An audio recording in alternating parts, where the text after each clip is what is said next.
Chapter 55. A few days after this visit, Mr. Bingley called again, and alone. His friend had left him that morning for London, but was to return home in 10 days' time. He sat with them above an hour, and was in remarkably good spirits. Mrs. Bennet invited him to dine with them, but, with many expressions of concern, he confessed himself engaged elsewhere. "Next time you call," said she, "I hope we shall be more lucky." He should be particularly happy at any time, etc., etc., and if she would give him leave, would take an early opportunity of waiting on them. "Can you come tomorrow?" Yes, he had no engagement at all for tomorrow, and her invitation was accepted with alacrity. He came, and in such very good time that the ladies were none of them dressed. In ran Mrs. Bennet to her daughter's room, in her dressing gown, and with her hair half finished, crying out, "My dear Jane, make haste and hurry down. He is come. Mr. Bingley is come. He is indeed. Make haste, make haste. Here, Sarah, come to Miss Bennet this moment, and help her on with her gown. Never mind Miss Lizzie's hair." "We will be down as soon as we can," said Jane, "but I dare say Kitty is forwarder than either of us, for she went upstairs half an hour ago." "Oh, hang Kitty! What has she to do with it? Come, be quick, be quick! Where is your sash, my dear?" But when her mother was gone, Jane would not be prevailed on to go down without one of her sisters. The same anxiety to get them by themselves was visible again in the evening. After tea, Mr. Bennet retired to the library, as was his custom, and Mary went upstairs to her instrument. 2 obstacles of the 5 being thus removed, Mrs. Bennet sat looking and winking at Elizabeth and Catherine for a considerable time, without making any impression on them.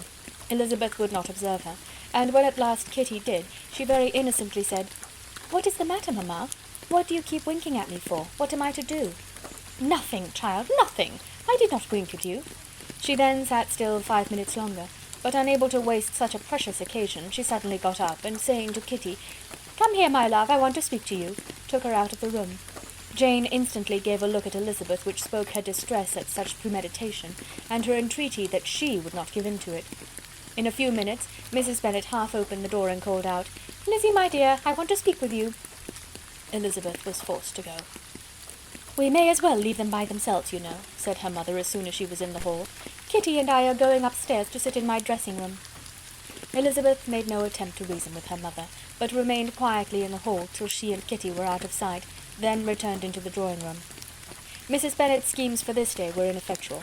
Bingley was everything that was charming, except the professed lover of her daughter.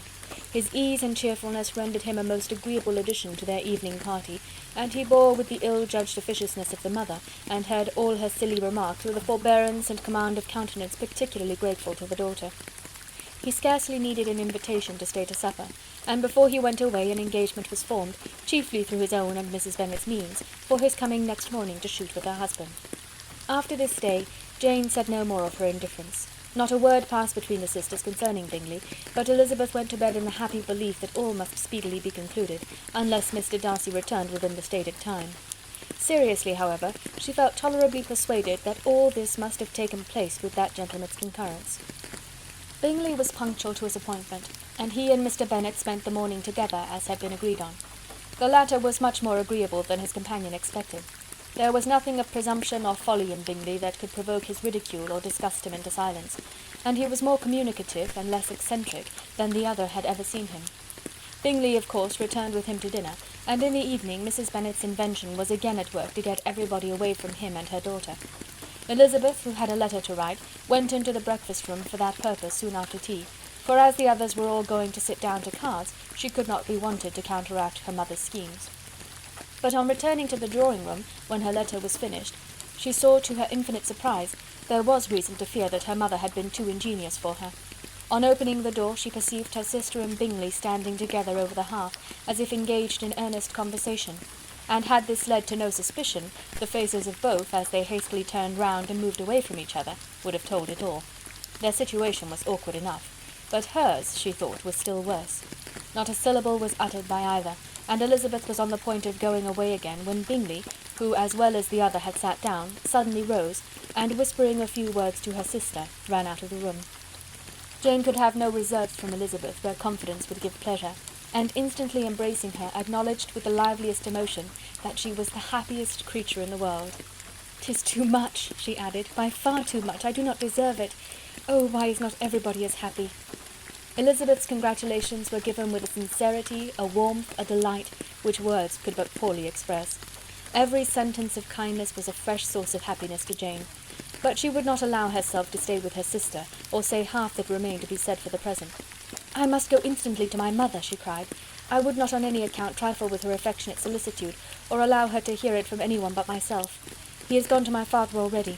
Oh, Lizzie, to know that what I have to relate will give such pleasure to all my dear family! How shall I bear so much happiness?" She then hastened away to her mother, who had purposely broken up the card party and was sitting upstairs with Kitty. Elizabeth, who was left by herself, now smiled at the rapidity and ease with which an affair was finally settled that had given them so many previous months of suspense and vexation. "And this," said she, "is the end of all his friends' anxious circumspection, of all his sister's falsehood and contrivance, the happiest, wisest, most reasonable end." In a few minutes she was joined by Bingley, whose conference with her father had been short and to the purpose. "Where is your sister?" he said hastily, as he opened the door. "With my mother upstairs. She will be down in a moment, I dare say." He then shut the door, and coming up to her, claimed the good wishes and affection of a sister. Elizabeth honestly and heartily expressed her delight in the prospect of their relationship. They shook hands with great cordiality, and then, till her sister came down, she had to listen to all he had to say of his own happiness and of Jane's perfections, and in spite of his being a lover, Elizabeth really believed all his expectations of felicity to be rationally founded, because they had for basis the excellent understanding and super-excellent disposition of Jane, and a general similarity of feeling and taste between her and himself. It was an evening of no common delight to them all. The satisfaction of Miss Bennet's mind gave a glow of such sweet animation to her face as made her look handsomer than ever. Kitty simpered and smiled, and hoped her turn was coming soon. Mrs. Bennet could not give her consent or speak her approbation in terms warm enough to satisfy her feelings, though she talked to Bingley of nothing else for half an hour, and when Mr. Bennet joined them at supper, his voice and manner plainly showed how really happy he was. Not a word, however, passed his lips in allusion to it, till their visitor took his leave for the night, but as soon as he was gone, he turned to his daughter and said, "Jane, I congratulate you. You will be a very happy woman." Jane went to him instantly, kissed him, and thanked him for his goodness. "You are a good girl," he replied, "and I have great pleasure in thinking you will be so happily settled. I have not a doubt of your doing very well together. Your tempers are by no means unlike. You are each of you so complying that nothing will ever be resolved on, so easy that every servant will cheat you, and so generous that you will always exceed your income." "I hope not so. Imprudence or thoughtlessness in money matters would be unpardonable in me." "Exceed their income! My dear Mr. Bennet," cried his wife, "what are you talking of? Why, he has 4,000 or 5,000 a year, and very likely more." Then, addressing her daughter, "Oh, my dear, dear Jane, I am so happy. I am sure I shan't get a wink of sleep all night. I knew how it would be. I always said it must be so at last. I was sure you could not be so beautiful for nothing. I remember, as soon as ever I saw him, when he first came into Hertfordshire last year, I thought how likely it was that you should come together. Oh, he is the handsomest young man that ever was seen." Wickham, Lydia were all forgotten. Jane was beyond competition her favourite child. At that moment she cared for no other. Her younger sisters soon began to make interest with her for objects of happiness which she might in future be able to dispense. Mary petitioned for the use of the library at Netherfield, and Kitty begged very hard for a few balls there every winter. Bingley, from this time, was of course a daily visitor at Longbourn, coming frequently before breakfast, and always remaining till after supper, unless when some barbarous neighbour, who could not be enough detested, had given him an invitation to dinner which he thought himself obliged to accept. Elizabeth had now but little time for conversation with her sister, for while he was present, Jane had no attention to bestow on anyone else. But she found herself considerably useful to both of them in those hours of separation that must sometimes occur. In the absence of Jane, he always attached himself to Elizabeth for the pleasure of talking of her, and when Bingley was gone, Jane constantly sought the same means of relief. "He has made me so happy," said she one evening, "by telling me that he was totally ignorant of my being in town last spring. I had not believed it possible." "I suspected as much," replied Elizabeth, "but how did he account for it?" "It must have been his sister's doing. They were certainly no friends to his acquaintance with me, which I cannot wonder at, since he might have chosen so much more advantageously in many respects.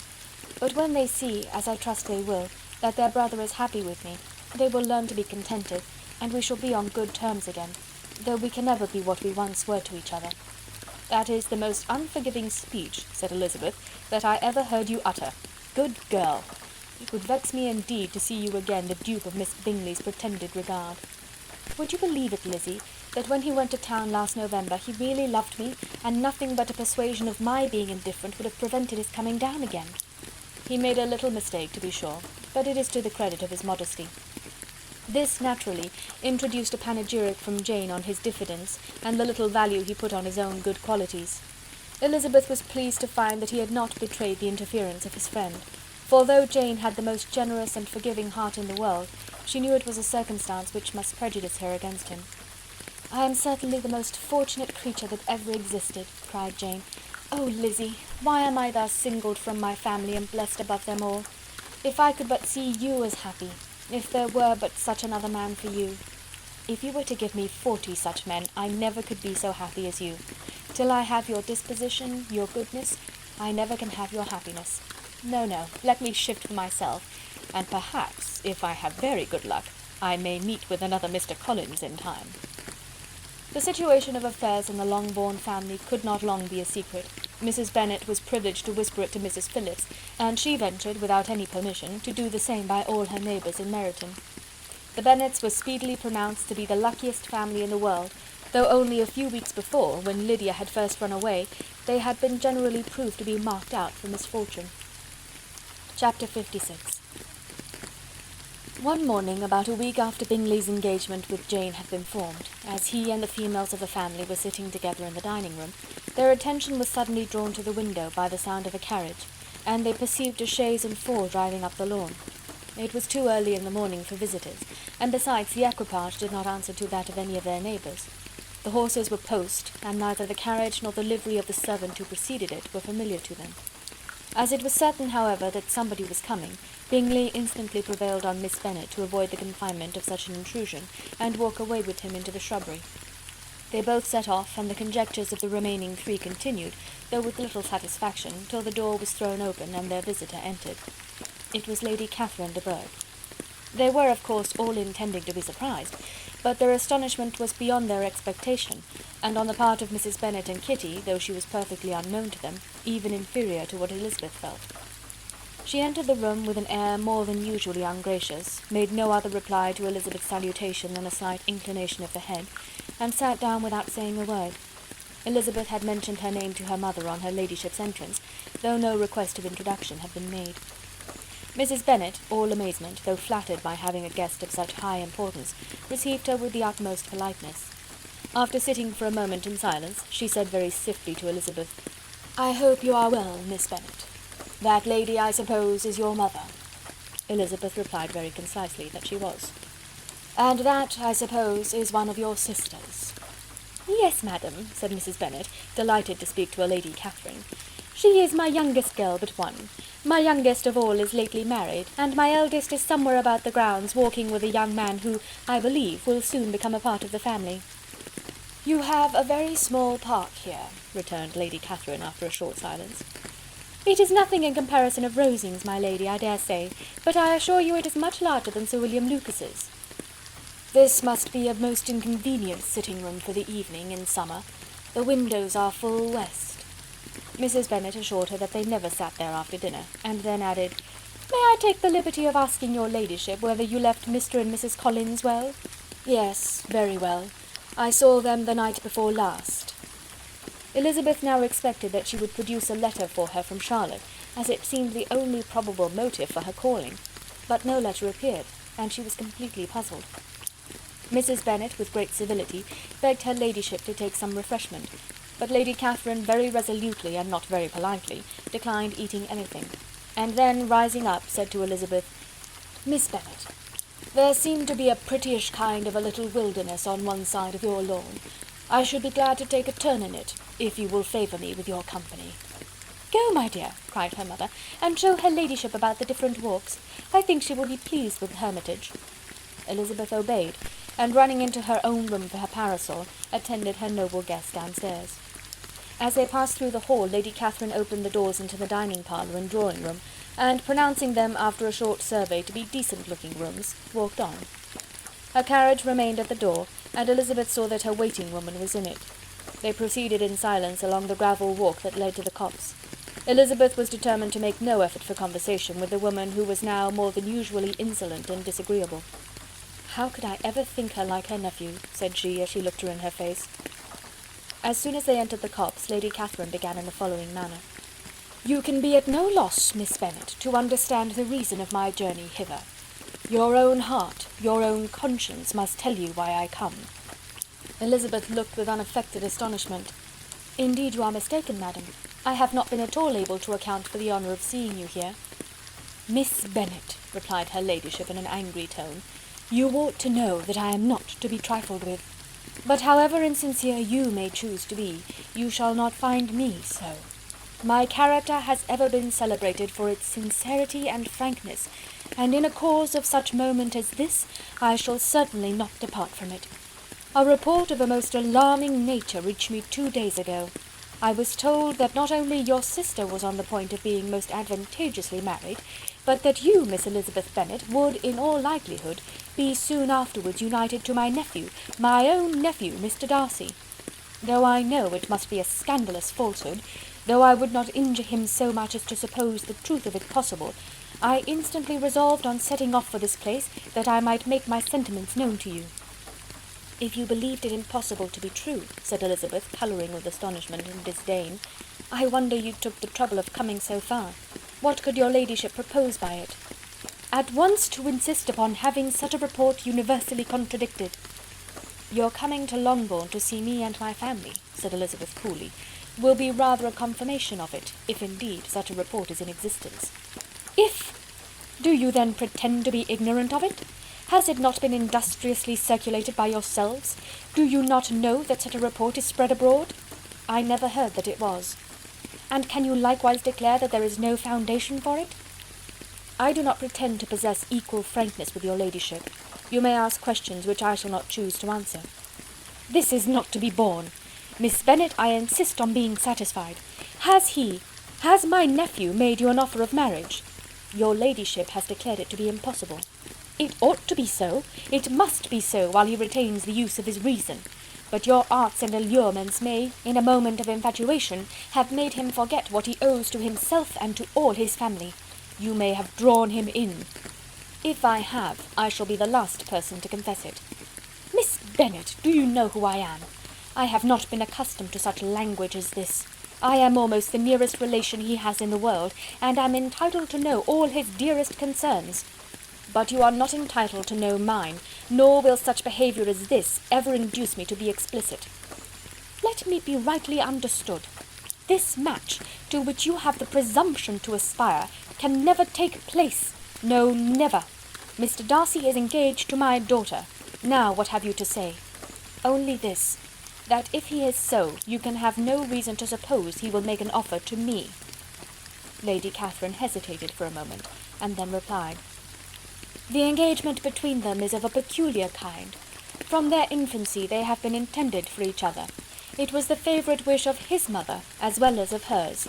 While in their cradles we planned the union. And now, at the moment when the wishes of both sisters would be accomplished in their marriage, to be prevented by a young woman of inferior birth, of no importance in the world, and wholly unallied to the family, do you pay no regard to the wishes of his friends, to his tacit engagement with Miss de Bourgh? Are you lost to every feeling of propriety and delicacy? Have you not heard me say that from his earliest hours he was destined for his cousin?" "Yes, and I had heard it before. But what is that to me? If there is no other objection to my marrying your nephew, I shall certainly not be kept from it by knowing that his mother and aunt wished him to marry Miss de Bourgh. You both did as much as you could in planning the marriage. Its completion depended on others. If Mr. Darcy is neither by honour nor inclination confined to his cousin, why is not he to make another choice? And if I am that choice, why may not I accept him? Because honour, decorum, prudence, nay, interest, forbid it. Yes, Miss Bennet, interest. For do not expect to be noticed by his family or friends if you wilfully act against the inclinations of all. You will be censured, slighted, and despised by everyone connected with him. Your alliance will be a disgrace. Your name will never even be mentioned by any of us." "These are heavy misfortunes," replied Elizabeth, "but the wife of Mr. Darcy must have such extraordinary sources of happiness necessarily attached to her situation, that she could, upon the whole, have no cause to repine." obstinate, headstrong girl! I am ashamed of you. Is this your gratitude for my attentions to you last spring? Is nothing due to me on that score? Let us sit down. You are to understand, Miss Bennet, that I came here with the determined resolution of carrying my purpose, nor will I be dissuaded from it. I have not been used to submit to any person's whims. I have not been in the habit of brooking disappointment. That will make your ladyship's situation at present more pitiable, but it will have no effect on me. I will not be interrupted. Hear me in silence. My daughter and my nephew are formed for each other. They are descended on the maternal side from the same noble line, and on the father's from respectable, honourable, and ancient, though untitled, families. Their fortune on both sides is splendid. They are destined for each other by the voice of every member of their respective houses, and what is to divide them? The upstart pretensions of a young woman without family, connections, or fortune? Is this to be endured? But it must not, shall not be. If you were sensible of your own good, you would not wish to quit the sphere in which you have been brought up. In marrying your nephew, I should not consider myself as quitting that sphere. He is a gentleman. I am a gentleman's daughter. So far we are equal. True, you are a gentleman's daughter, but who was your mother? Who are your uncles and aunts? Do not imagine me ignorant of their condition. Whatever my connections may be, said Elizabeth, if your nephew does not object to them, they can be nothing to you. Tell me once and for all, are you engaged to him? Though Elizabeth would not, for the mere purpose of obliging Lady Catherine, have answered this question, she could not but say, after a moment's deliberation, I am not. Lady Catherine seemed pleased. And will you promise me never to enter into such an engagement? I will make no promise of the kind. Miss Bennet, I am shocked and astonished. I expected to find a more reasonable young woman. But do not deceive yourself into a belief that I will never recede. I shall not go away until you have given me the assurance I require. And I certainly never shall give it. I am not to be intimidated into anything so wholly unreasonable. Your ladyship wants Mr. Darcy to marry your daughter, but would my giving you the wished-for promise make their marriage at all more probable? Supposing him to be attached to me, would my refusing to accept his hand make him wish to bestow it on his cousin? Allow me to say, Lady Catherine, that the arguments with which you have supported this extraordinary application have been as frivolous as the application was ill-judged. You have widely mistaken my character, if you think I can be worked on by such persuasions as these. How far your nephew might approve of your interference in his affairs I cannot tell, but you have certainly no right to concern yourself in mine. I must beg, therefore, to be importuned no farther on the subject. Not so hasty, if you please. I have by no means done. To all the objections I have already urged, I have still another to add. I am no stranger to the particulars of your youngest sister's infamous elopement. I know it all, that the young man's marrying her was a patched-up business at the expense of your father and uncles. And is such a girl to be my nephew's sister? Is her husband, is the son of his late father's steward, to be his brother? Heaven and earth! Of what are you thinking? Are the shades of Pemberley to be thus polluted? You can now have nothing further to say, she resentfully answered. You have insulted me in every possible method. I must beg you to return to the house. And she rose as she spoke. Lady Catherine rose also, and they turned back. Her ladyship was highly incensed. You have no regard, then, for the honour and credit of my nephew. Unfeeling, selfish girl! Do you not consider that a connection with you must disgrace him in the eyes of everybody? Lady Catherine, I have nothing further to say. You know my sentiments. You are then resolved to have him? I have said no such thing. I am only resolved to act in that manner which will, in my own opinion, constitute my happiness, without reference to you or to any person so wholly unconnected with me. It is well. You refuse, then, to oblige me. You refuse to obey the claims of duty, honour, and gratitude. You are determined to ruin him in the opinion of all his friends, and make him the contempt of the world. Neither duty, nor honour, nor gratitude, replied Elizabeth, have any possible claim on me in the present instance. No principle of either would be violated by my marriage with Mr. Darcy.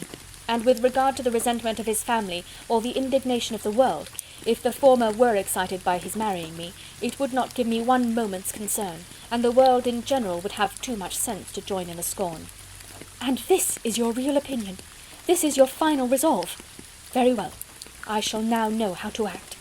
Do not imagine, Miss Bennet, that your ambition will ever be gratified. I came to try you. I hoped to find you reasonable. but depend upon it I will carry my point." In this manner Lady Catherine talked on till they were at the door of the carriage, when, turning hastily around, she added, "I take no leave of you, Miss Bennet. I send no compliments to your mother. You deserve no such attention. I am most seriously displeased." Elizabeth made no answer, and without attempting to persuade her ladyship to return into the house, walked quietly into it herself. She heard the carriage drive away as she proceeded upstairs. Her mother impatiently met her at the door of the dressing-room, to ask why Lady Catherine would not come in again and rest herself. "She did not choose it," said her daughter. "She would go."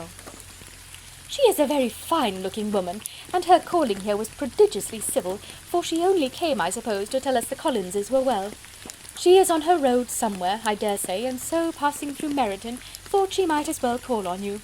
I suppose she had nothing particular to say to you, Lizzie?" Elizabeth was forced to give into a little falsehood here, for to acknowledge the substance of their conversation was impossible.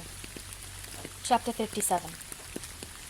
The discomposure of spirits which this extraordinary visit threw Elizabeth into could not be easily overcome, nor could she for many hours learn to think of it less than incessantly. Lady Catherine, it appeared, had actually taken the trouble of this journey from Rosings for the sole purpose of breaking off her supposed engagement with Mr. Darcy.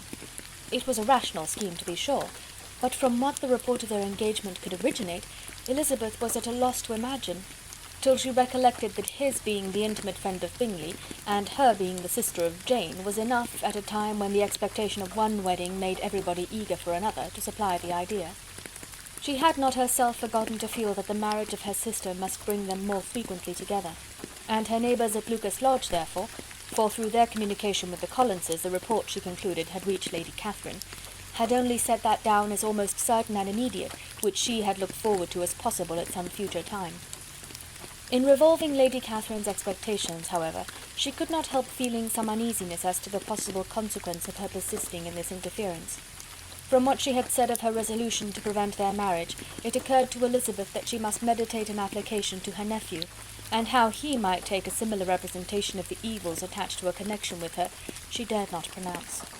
She knew not the exact degree of his affection for his aunt, or his dependence on her judgment, but it was natural to suppose that he thought much higher of her ladyship than she could do, and it was certain that, in enumerating the miseries of the marriage with one whose immediate connections were so unequal to his own, his aunt would address him on his weakest side.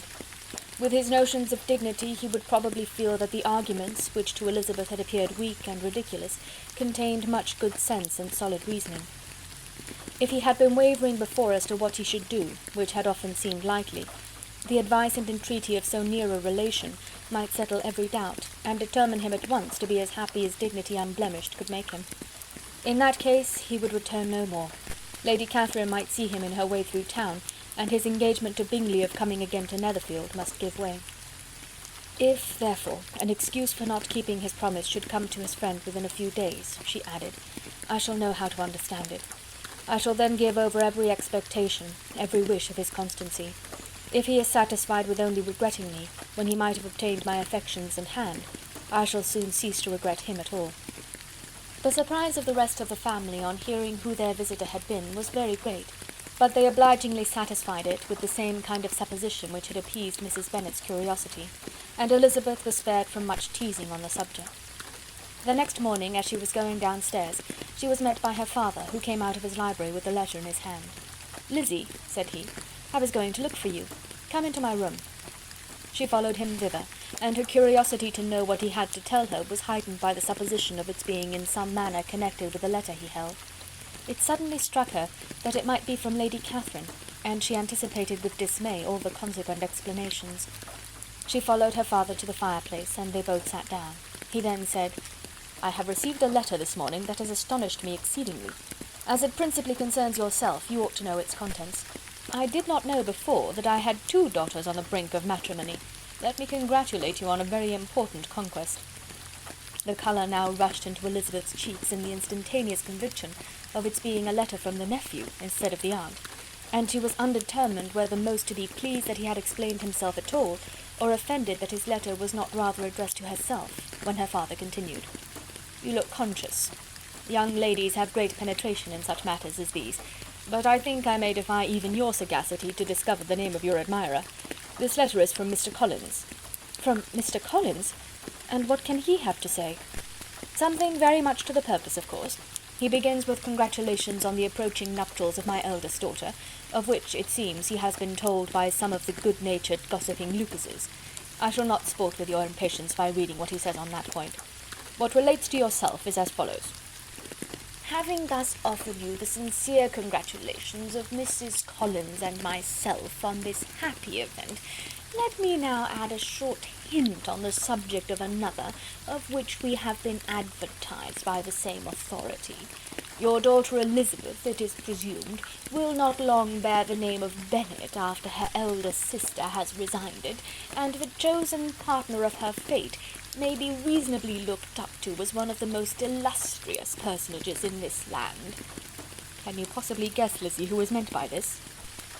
This young gentleman is blessed in a peculiar way with everything the heart of mortal can most desire: splendid property, noble kindred, and extensive patronage.